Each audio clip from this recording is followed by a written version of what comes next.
بسم اللہ الرحمن الرحیم۔ السلام علیکم ورحمۃ اللہ وبرکاتہ۔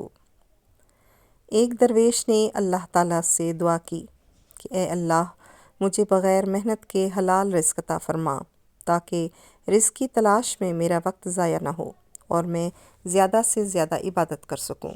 اللہ تعالیٰ نے اس کی یہ دعا قبول کی اور اس نے خواب میں کسی پہاڑ کے نزدیک جنگل دیکھا۔ پھر جنگل میں جا کر بہت سے پھل توڑ لیے۔ اللہ تعالیٰ نے اپنی قدرت سے ان پھلوں کو خوب میٹھا کر دیا۔ جب درویش نے یہ پھل کھائے تو اس کے 14 طبق روشن ہو گئے۔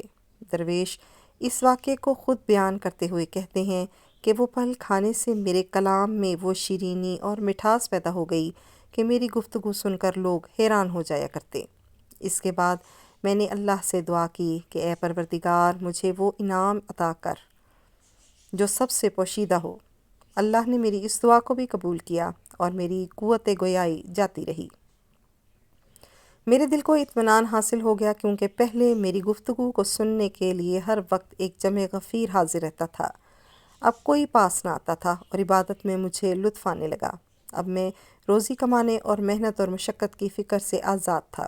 میرے پاس کمائی کے دنوں کا 1 درہم بچا ہوا تھا جسے میں نے اپنی آستین میں رکھا تھا۔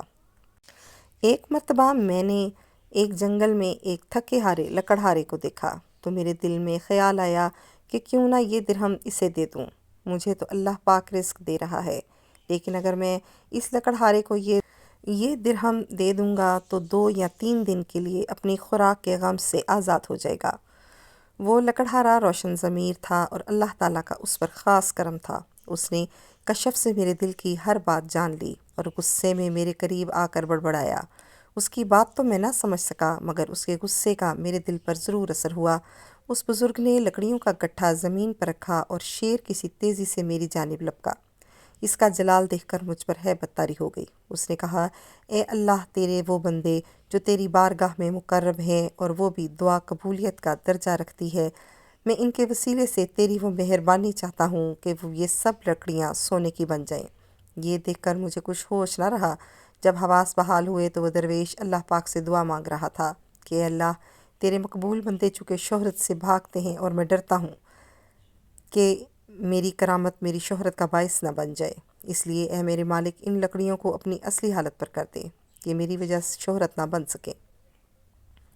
اور پھر وہ لکڑیاں اپنی اصلی حالت میں آ گئیں اور وہ درویش آدمی گٹھا اٹھا کر اپنی راہ پر چل دیا۔ میں نے چاہا کہ میں اس آدمی کے پیچھے جاؤں اور اس سے پوچھوں، اچھی اچھی باتیں سنوں، مگر اس کی ہیبت کے اثر سے اپنے قدم نہ اٹھا سکا اور آئندہ اس واقعے سے عبرت حاصل کرتے ہوئے محنت کے ساتھ حلال روزی کے لیے جستجو کرنے لگا اور اللہ تعالیٰ کی عبادت سے کبھی غفلت نہ برتی۔ عزیز دوستو، کہنے کا مقصد یہ ہے کہ ہم نے مانا کہ اس دنیا میں اللہ پاک کی عبادت کے لیے پیدا کیا گیا ہے، لیکن اس کے ساتھ ساتھ ہمیں دنیاوی زندگی کو بھی ترک کرنے کی اجازت نہیں دی گئی، کیونکہ صرف عبادت اور اطاعت کے لیے تو کروبیاں بھی ہیں۔ انسان کی زندگی کا مقصد ہے کہ وہ دین پر چلتے ہوئے اللہ پاک کی خوشنودی حاصل کرے اور اللہ تعالیٰ کے بتائے ہوئے احکامات پر عمل کرتے ہوئے اپنی زندگی کا جتنے حق اس پر ہیں ان تمام حقوں کو ادا کرنے کی کوشش کرے۔ اگر آپ نے ابھی تک میرے چینل لائف وتھ زویا کو سبسکرائب نہیں کیا تو کر لیجئے۔ مجھے آپ کی طرف سے حوصلہ افزائی کا انتظار رہے گا۔ دعاؤں میں یاد رکھیے گا۔ ایک نئی ویڈیو کے ساتھ بہت جلد آپ سے ملاقات ہوگی۔ تب تک کے لیے مجھے اجازت دیجیے۔ السلام علیکم ورحمۃ اللہ وبرکاتہ۔